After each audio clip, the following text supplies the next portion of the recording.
Om Sahana Vavatu Sahanao Bhunaktu Sahaviryam Karavavahai Tejasvinavadhetamastu Ma Vidvishavahai.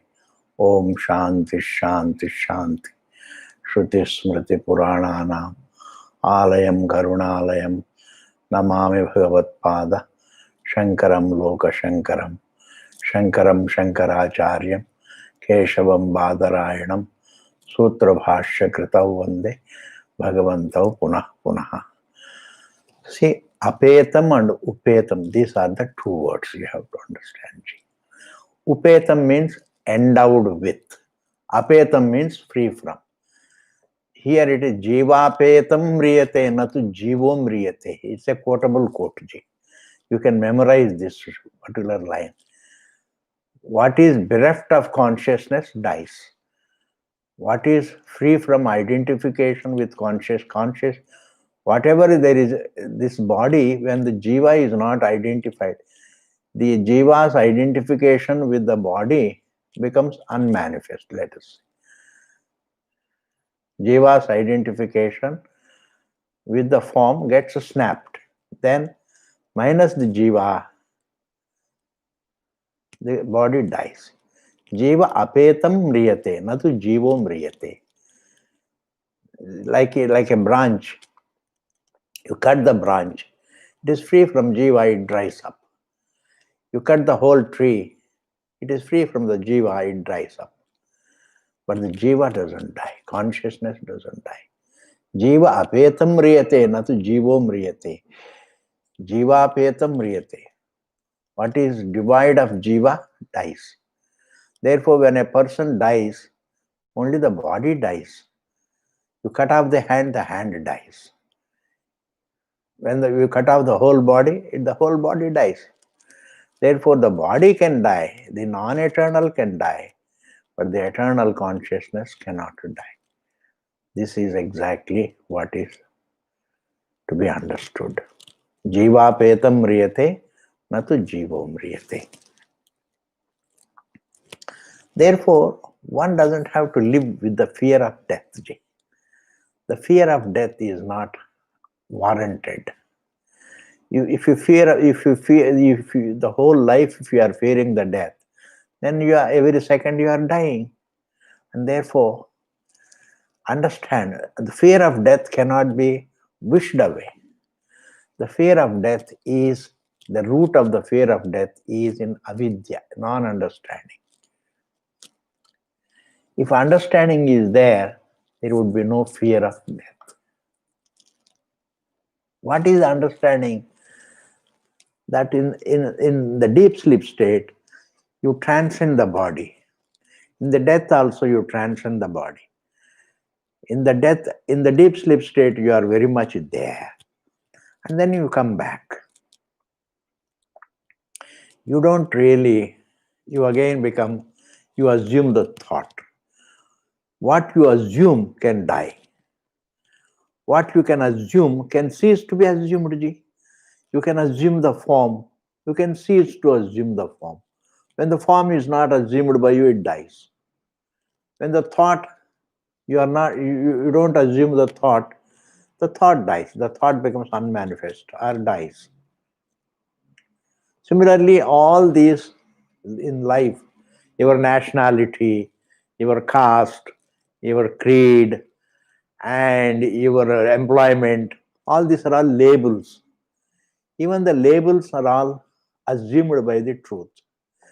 And the labels assumed by the truth, when the truth snaps its identification with the form, the labels also die. And therefore, what the jiva assumes can cease to be assumed by the jiva. When the jiva doesn't assume it, it dies. Jiva apetam dies. Jiva apetam mriyate, natu jivo mriyate. What is assumed, what the jiva assumes and what the jiva ceases to assume dies. The body, the truth assumes the form, the truth assumes the senses, the truth assumes the mind, every faculty the truth assumes. Every label the truth assumes. And these labels, these faculties, these forms, they're all a part of creation. And therefore the creation by nature can become manifest and unmanifest. And therefore, but the truth is, even one's relationships are labels, Ji. That you are a father, mother, daughter, son, etc. They're all labels.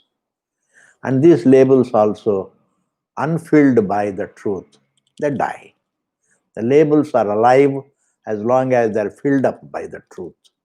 Yes, the eyes are active only when they're filled up by the truth, the consciousness. And if the truth withdraws, with the truth's identification with the eyes, the truth's identification with the labels is snapped, they all die. And that is what is said, Jiva apetam mriyate, not jivo mriyate. You can memorize this sentence, Ji. And that will reduce your fear of death. You can see the fear of death is not something that can go away through an advice, Ji. Like if you see the mirage water, don't see mirage water, does not work. It's an advice. And errors don't get corrected away by advices. You have to know that it is an error. An error has to be known as an error. Before it is understood as an error, it looks like a reality. Before you wake up from the dream, it doesn't look like a dream, it looks like a reality, the waking world. And inside the dream, if I come and tell you, give you an advice, please don't look upon it as real. It doesn't work. You will still look upon it as real. And therefore, I have to wake up to the fact that it is an error. Everything that I assume is an error. Whatever is assumed is an error. What assumes is the truth. The assumed is an error. The assumer is the truth. The consciousness assumes, but it is not qualified by what it assumes. The rope is seen, like the water assumes the wave, but doesn't mean it qualifies water. In the same manner, an ornament is assumed by gold. That form is assumed by gold, but that form doesn't qualify that gold. In the same manner, every relationship is assumed by the truth, the unrelated. The non-dual self assumes every relation, including the father-son relationship, etc.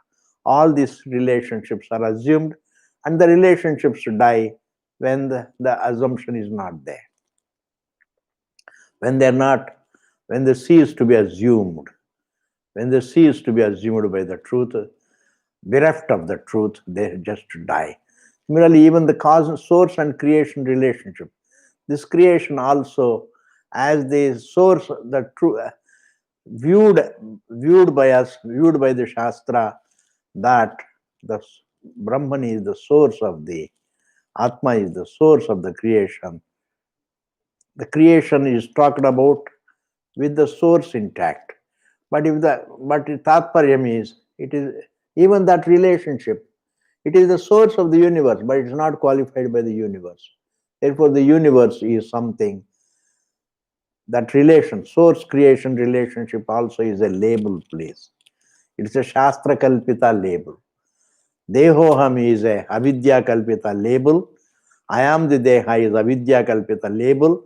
And the Atma is the source of the creation, is Shastra Kalpita label. Every label, whether it is Avidya Kalpita label or Shastra Kalpita label, both of them are Anadi. And the Kalpita label, a label cannot qualify what assumes the label.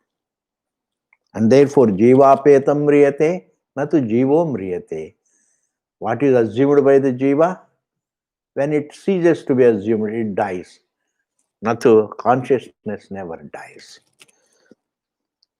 Having said this, now we are going to see Chhandogya Upanishad 6th chapter, Dwadasha Khandaji. Ekadasha Khanda we have seen, now we are going to see Dwadasha Khanda, 12th section. And don't make a mistake, in this, In this particular chapter, in this particular khanda, what we are going to do is the manifest and the unmanifest. Don't look at the universe and say this is all the manifestation of the universe, manifestation of Brahman. It is wrong. It is a very serious wrong, see, because truth never becomes manifest or truth never becomes unmanifest. My views can become manifest and unmanifest. My perceptions can become manifest and unmanifest. My thoughts can become manifest and unmanifest. They become manifest in the truth. They become unmanifest also in the truth. Therefore, don't say the truth manifests in various forms. Here are indeed the various forms. No. The truth perceived in various forms is various forms. Jagat is Jagat perceived. Jagat is only a view. Jagat is only a perception. We don't see truth becoming manifest as the universe. True, the universe is seen only as a matter of perception. And therefore, in this particular topic, what is being dealt with is the exact manifestation and unmanifestation. Now, when the thought is manifest, it's manifest. And before the thoughts were manifest, they were unmanifest. Otherwise, you can't have the same kind of thoughts coming back again. The same individual, the same thought that I am this form, the same thought comes back. And therefore we say these thoughts were unmanifest before. It is an inference, G. Unmanifest is inferred in the state of the manifest. Remember this statement correctly. The unmanifest is only a matter of inference in the state of manifestation. When I wake up, that is a manifest state. As a waker, I infer that all this must have been unmanifest in the sleep. Therefore, the unmanifest state pertains to the form. The unmanifest state has to be bracketed with the manifest state. Therefore, the manifest and the unmanifest both are a matter of creation. Like a coin has two sides of the same coin, manifest and unmanifest are the two sides of the same coin called the form. It is the form, it is the five elements that can become manifest and unmanifest. The creation can become manifest and unmanifest. Not consciousness can become manifest and unmanifest. Our perceptions can become manifest and unmanifest. Our thoughts can become manifest and unmanifest. Our views can become manifest and unmanifest. Consciousness cannot become manifest and unmanifest. It is the consciousness that illumines the manifest state and the unmanifest state of the form. Now, talking about this manifest and the unmanifest state, maybe the teacher and the student, they were having a class. It's just my presumption, G. Maybe they were having the class under a banyan tree.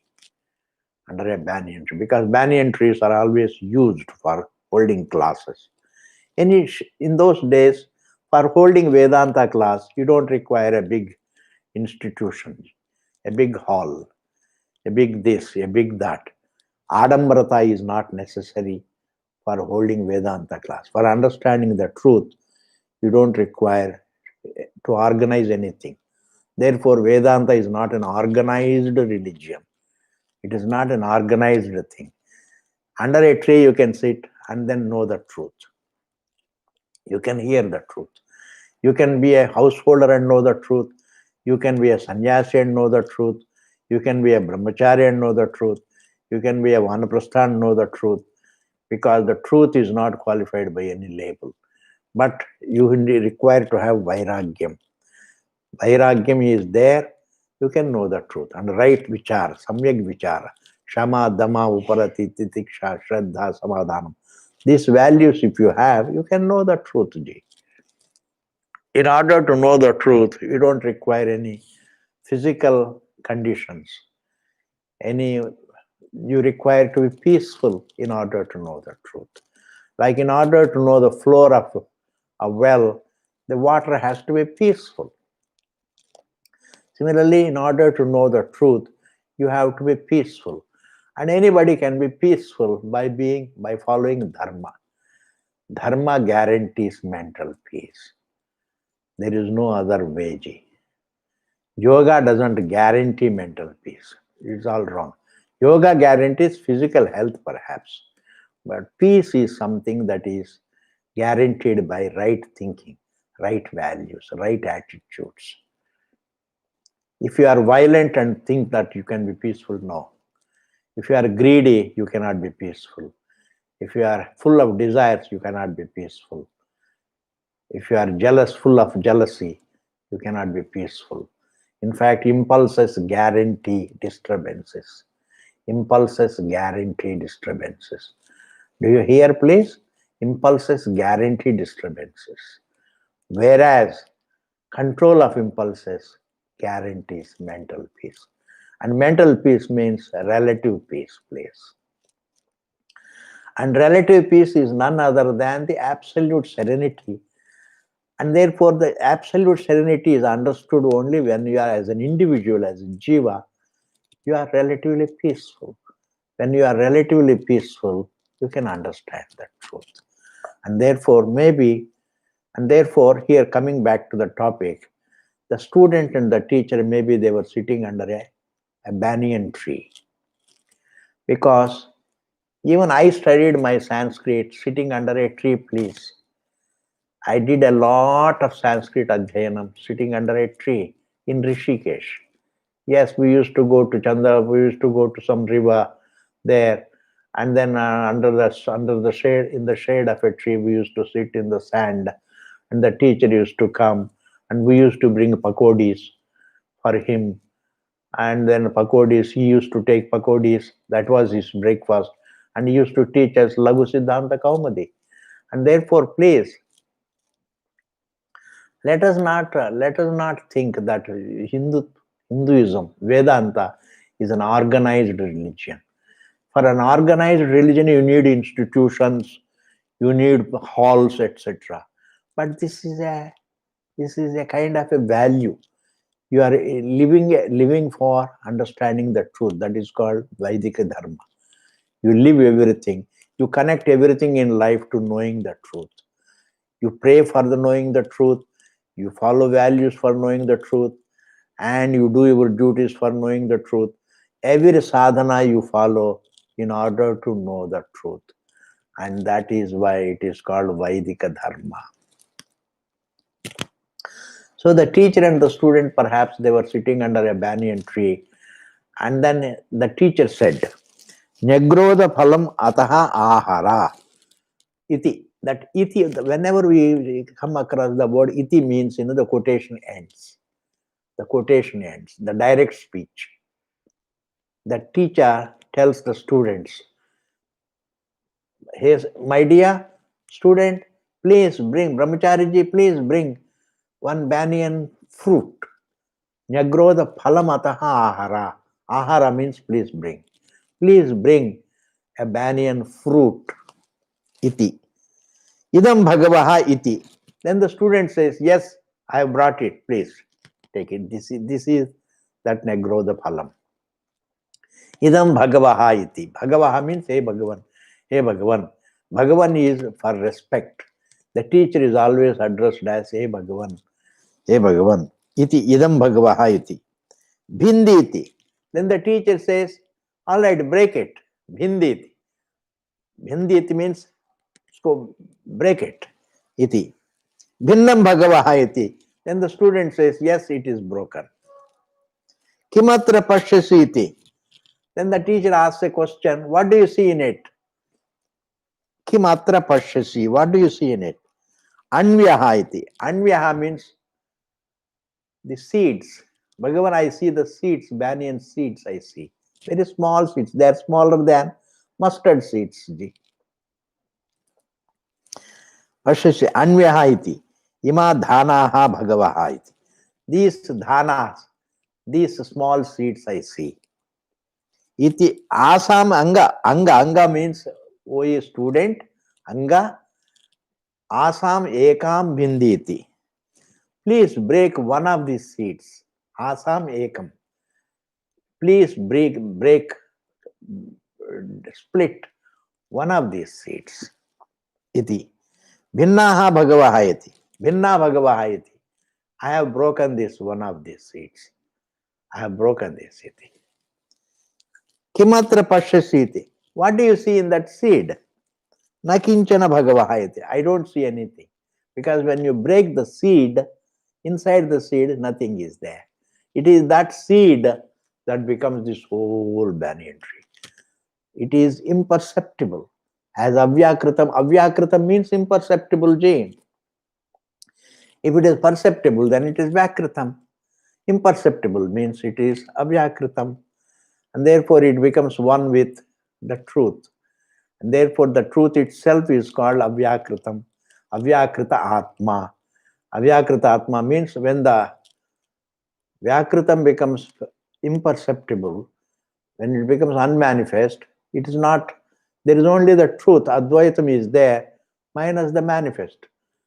The truth minus the manifest is what is called unmanifest. Otherwise, there is no unmanifest. It is only from the manifest point of view we make an inference of the unmanifest. Therefore, na kinchana bhagavahit. Therefore,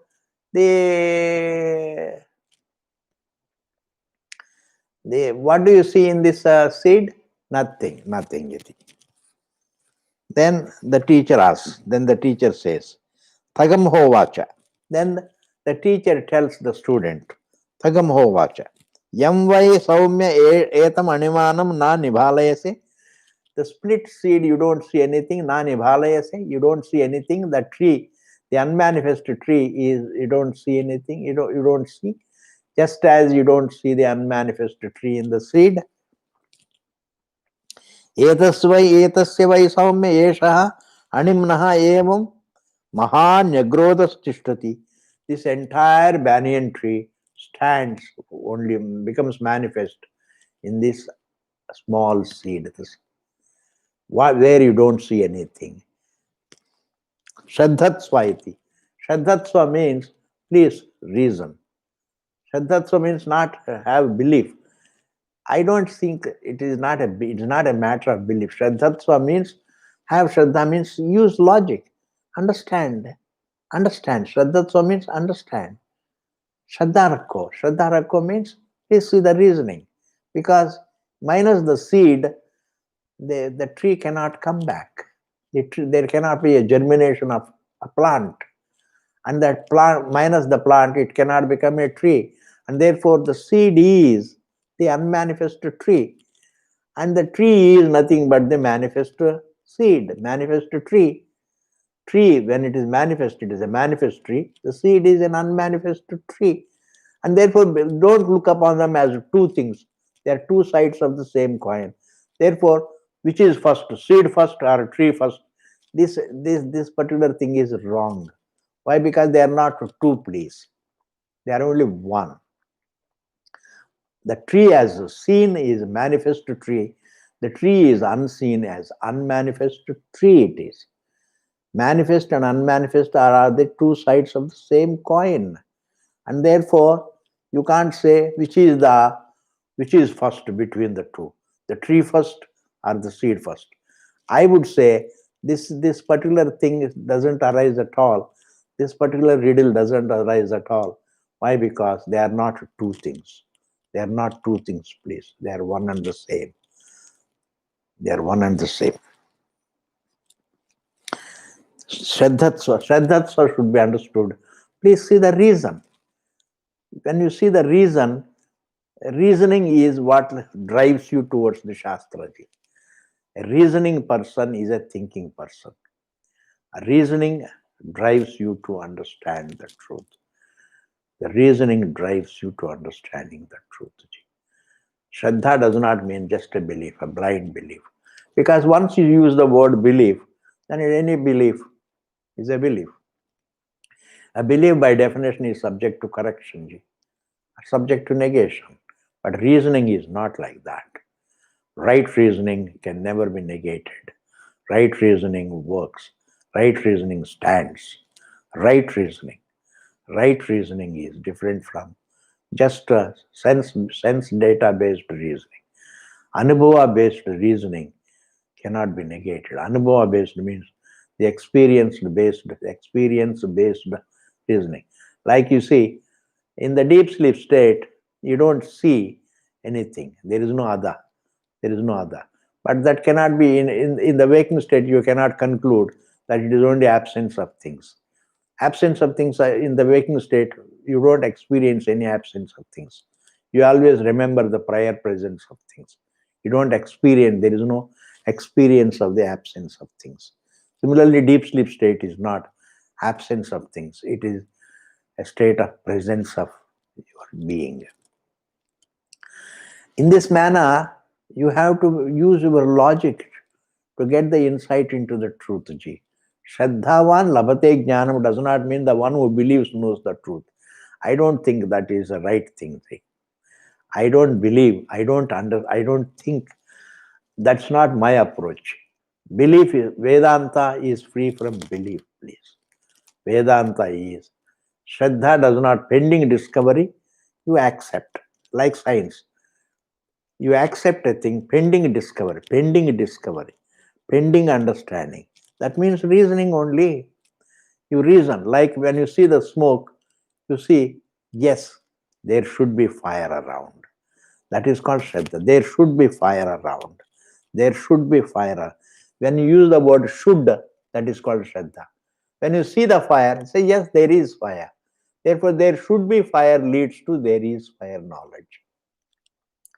I should be different from this Deha because as Deha, I cannot be the Deha because Deha I leave and go. The Deha is something that makes me incomplete. If Deha is me, incompleteness is me. If incompleteness is my nature, then why do I resist incompleteness? Why do I resist finitude? Why do I resist Bimari? If body is me, then its Bimari also is me. And I cannot be disliking my nature. If I dislike my nature, but I dislike the form, I dislike incompleteness, I dislike bondage, I dislike imprisonment, I dislike unhappiness, I dislike sickness, that means it's not my nature, please. What I dislike cannot be my nature. What I like alone is my nature.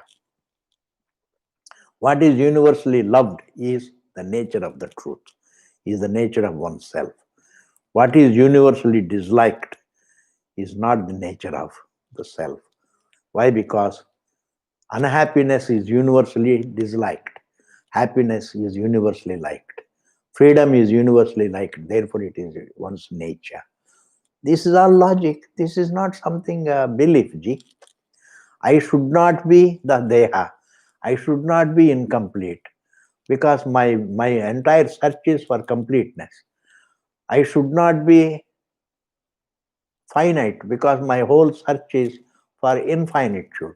Even the greed is an idea, is an indication of the search for completeness. I want more and more and more. The search for more and more stops only when I become full and complete. Till then, I go on searching for more and more. Maybe thinking that, I keep thinking that maybe by accumulating more and more, I'm going to become full. And therefore, the desire for more and more is an effort for completeness. That means completeness should be my nature. Incompleteness should not be my nature. Therefore, I should not be the Deha. This is what is called Shraddha. I should not be Deha. I should not be. I struggle and struggle in order. Struggle is not my nature. I don't want to struggle. It is out of helplessness, out of avidya I struggle. And therefore, struggle is not my nature. To be is my nature because that is what I want to be. I want to be peaceful. I want to be and be peaceful. And I want to be aware of that fact. And therefore, all the three are called Satyam, Jnanam, Anantam. All that I want is only Satyam, Jnanam, Anantam. I want to be and be peaceful and be aware of that fact that I am peaceful. And therefore, everything else I resist. This is what I want. This is what I search for. Therefore, I should not be Dehaji. This is what is called Shraddha. It is not a belief. It is not a blind belief. It is a reasoning. I should not be the Deha is what is called Shraddha. And the Shruti says you are not. It points out you are not Deha. When it is understood that I am not Deha, that is knowledge, and I should not be Deha, is Shraddhaji. I should not be Deha is Shraddha. I am not Deha is Jnanam. Therefore, Shraddhavan Labate Jnanam should be taken. I should not be the Deha, that called the Shraddha, leads to the thinking how I am not Deha. Not to be Deha means I am not incomplete. I am not, that is why the Brihadaranyaka Upanishad in the very first adhyaya it says, first adhyaya in Brihadaranyaka Upanishad means third adhyaya. The first two adhyayas go away, they are karma kanda. The third adhyaya says that Kritsna ityeva upasita. Kritsna ityeva upasita means may always reflect upon your being as comprehensive of everything. In fact, you can memorize this. Kritsna ityeva upasita. May you reflect upon the truth as all comprehensive. It is not something confinable. Truth, consciousness cannot be confined. It is not its nature to be confined. It is its nature to be all comprehensive. Any comprehensiveness is all comprehensiveness. Like water is comprehensive for all waves. It may not be comprehensive of all other elements, but the consciousness is comprehensive of all the physical. The consciousness is comprehensive of the unobjectifiable, is comprehensive of all that is objectifiable. And there are only two things, the objectifiable and the unobjectifiable. The unobjectifiable is one's own existence, and the objectifiable is the whole creation. The unobjectifiable is comprehensive of all that is objectifiable. And therefore, that is Shraddha Swaiti. Shraddha should be understood not as a blind belief. Shraddha should be understood as it should be so. When you see the smoke, you say, there should be fire around. I don't see it, but there should be. But that is what the logic says. That is what is called Shraddha. Similarly, when I see the Deha, the seer me should be other than the seen Deha. And also my search is an indication that I resist incompleteness, and the body is incomplete. And therefore, if I can resist incompleteness, I am resisting also the form. I am resisting the ailments of the form. I am resisting, and that means what I resist should not be my nature. And in fact, determining one's nature is what is called understanding the truth. Determining one's nature. What is my nature and what is not my nature? The unhappiness is not my nature. If it is not my nature and is felt in me, that is called adhyasa. Adhyasa means atasmin tadbuddhi, means it is not in my nature, but I conclude that it is my nature. I conclude that it is my nature. And then he says, Mahanagrodhas tishtati shraddhatsvait. That is called Shraddhaji. Saha yaha yeshaha anima. This is something. In fact, even though unmanifest is there, it is the truth from which, it is the truth that is the source of the manifest, and it becomes unmanifest in the truth, and it becomes manifest in the truth. The wave becomes manifest in the water, the wave becomes unmanifest in the water. Don't say the truth becomes manifest. The truth is the source of the manifest name and form, and the truth is the resolving point of the resolving point of all the manifest name and form. It is the Srishti Sthanam, it is the Laya Sthanam. It is Srishti Sthanam, Sthiti Sthanam, Laya Sthanam, but itself doesn't become manifest world. It is taught as the source of the manifest world, But let me tell you, the world is only your perception. The world is a perception in the truth. Man perceives, it is a perception. The perceiver-perceived relationship also is a perception. It is a perception in the truth. It is the truth that is perceived as the name and form. Name and form are not the manifestation of the truth. They are an error about the truth. Manifestation, unmanifestation, topic is different, please. This is where a lot of people make mistakes. It is the perceived objects that are taught as manifest and unmanifest. When I see them, they are manifest. When I don't see them, they are called as unmanifest. When I see them, they are manifest. When they are not seen, they are unmanifest. But fundamentally, they are views. Like the mirage water, mirage is something that is an error about the sand. When I close my eyes, it is unmanifest. When I open my eyes, it is manifest. But it is fundamentally my perception, please. It is my perception. Don't say the sand becomes manifest as the mirage. That is a wrong thing. The sand doesn't become manifest as mirage. I view it as a mirage. It's my perception. It's my perception. It's an erroneous perception. If the truth can become manifest as mirage, who can correct it? If the sand doesn't become, it is not the nature of the sand to become manifest as an error. The sand remains the sand. I view it as mirage.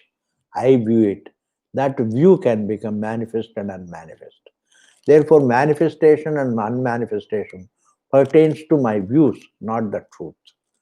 This is what I want you to understand. The truth doesn't become manifest or unmanifest.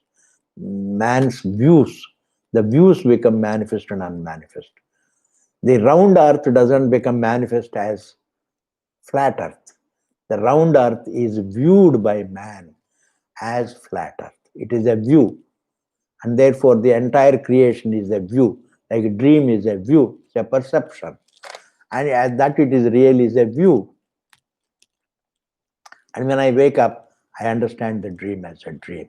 Therefore, only the views become manifest and unmanifest. And the truth doesn't become manifest and unmanifest. The truth always, the views become manifest in the truth, about the truth, in the truth, and the views become unmanifest also in the truth. The truth is the Srishtisthanam and Layasthanam and Sthitisthanam. And as Srishtisthanam it is called Brahma, as the Sthitisthanam is called Vishnu. It is for a lay people, ji. And as the Layasthanam it is called Shiva. It's the same truth, the same truth. Srishtisthanam, it is the source, it is the support, and it is a resolving point also. That is why it is said, Yato vayamani bhutani jayante, yena jatani jivanti, yat prayanti abhisamvishanti. It is the source, support, and end. As the source, it is Brahma. As the support, it is Vishnu. As the resolving point, it is Shiva. But itself is not born, itself is not sustained, itself is not resolved. It becomes the Srishtisthanam. It is not a Srishti. It is a Srishtisthanam. Srishti is a view, it is a perception. Sthiti is a view, is a perception. Laya is a view, is a perception. And that perception, the place is the truth. The truth is not something that is born or sustained or resolved. And therefore, and that truth, he says, Saha Yaha Yeshaha. This truth, Anima.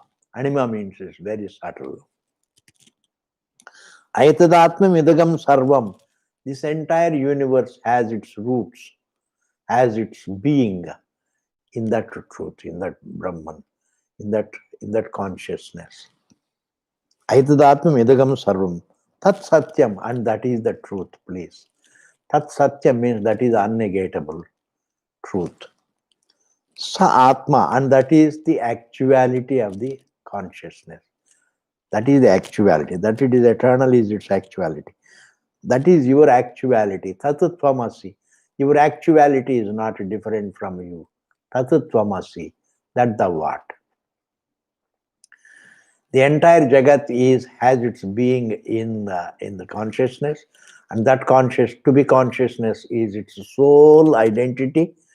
The sole identity of a living being is only consciousness, and the form is only assumed. The faculties are only assumed. Consciousness is only its sole identity, and that is its actuality, and that is yourself. You are not an assemblage of things. You are solely a conscious being. Tattvamasi. Swetaketo. Hey Swetaketo, you are solely that conscious being. Iti. Bhuyev ma Bhagavan Vijnapayatu. Please continue teaching this to me. Please continue teaching this to me, the student says, because this is so interesting. Everyone wants to be the truth, Ji. Everyone is searching for only being himself. Whenever you resist something, that's because it's not your nature. You resist unhappiness because that's not your nature. You resist bondage because that is not your nature. You resist the form also, it is not your nature. That is why you so willingly, you leave the form and go to sleep, because sleep is a peaceful state. Therefore, your love for peace is unconditional, because that is your nature. Ji. There is a universal love for peace.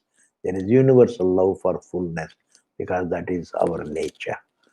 And therefore, otherwise, why should man want to be happy, Ji? I ask a question. Why should man want to be happy? Why can't he be unhappy? Why can't he be unhappy? Why can't he accept unhappiness? But no, he doesn't accept unhappiness. He will always search for happiness. Why? This is the question that is answered by Vedanta. That is because man's nature is happiness. Everybody says, I want to be happy. But my question is, why do you want to be happy? Why do you want to be happy? Why do you want to be peaceful? Why do you want to be free? Why don't you accept bondage? Why do you resist bondage? Why do you resist unhappiness? Why do you resist struggle? Why do you resist discomfort? Because that's not your nature. What you resist is not your nature. And therefore, everybody is searching for his own nature. Ji. And therefore, Swetaketu now he is a very matured student by this time. He says, Bhagavan, my teacher, my father, my teacher, hey Bhagavan, please continue this teaching to me again and again. Because this is exactly what everybody needs. Everybody is in need of. There is only a man has a soul need. That soul need is he has to recognize himself. That is his need. Everything else continues. When you go to sleep, when a person is feeling sleepy, his sole need is to fall asleep. Yes, when a person is hungry, his sole need is to eat. A hungry man has to be fed. A sleepy man has to be put to sleep. In the same manner, an unhappy man has to be taught about his nature. You can't give happiness. You can't give freedom. Freedom is one's nature. Freedom is one's nature. And happiness is one's nature. And therefore, please teach me this again and again. Swetaketu tells his father. Bhuyeva, again, Ma Bhagavan Vijnapayatu. Please point out the truth again and again. The truth is not something other than me. Truth cannot be parallel to my being. If truth is parallel to my being, I limit the truth, and the truth limits me. Both become limited. How can the truth be limited? And therefore, the truth has to be all comprehensive. There is only one thing that is all comprehensive, and that is consciousness. And every living being is solely consciousness. And the body is only assumed, the form is only assumed, the time is only assumed. What is assumed is not the truth, that is a perception. But the one who assumes is the conscious being. That is the truth. The assumed can cease to be assumed, but the assumer, even the assumed relation also is assumed. The assumed relationship also is false. Not only the assumed is a false, but even the assumed relationship is false. Every relationship is false, Ji. To be non-dual nature alone is the truth. To be non-dual alone is the truth. Therefore, bhuyev ma bhagwan vijñapete. Tata saumyach hovacha. And the father also understands that the student is getting interested, and therefore, all right, I will continue my teaching. In this manner, the Tattvamasi 9 times he tells me. 9 times. There are some more examples coming. There are 9 times he tells Tattvamasi, Tattvamasi, that the what? You are not something. Truth is not parallel to you. You are not. God is not parallel to you. God is your nature. Divinity is your nature. And therefore, every living being needs to understand its nature of being divine. Divinity is human nature. And human beings can understand. Animals are the same divinity, but they can't understand. But human beings can understand. And why there is a difference between animals and human beings? Who brought about this difference? I say that is karma, that we don't know, anadi karma. Anadi karma brings about these disparities. Disparities are brought about by law of karma. And the disparity is not the topic of Vedanta. It is oneness is the topic of Vedanta. Vedanta's topic is not disparity. Vedanta's topic is despite disparities, despite parities, there is only oneness. The oneness is that you are an American is a label, G. That you are a white person is a label. That you are a Hindu is a label. That you are a man is a label. That you are a woman is a label. That you are a father is a label. That you are a conscious being is a fact.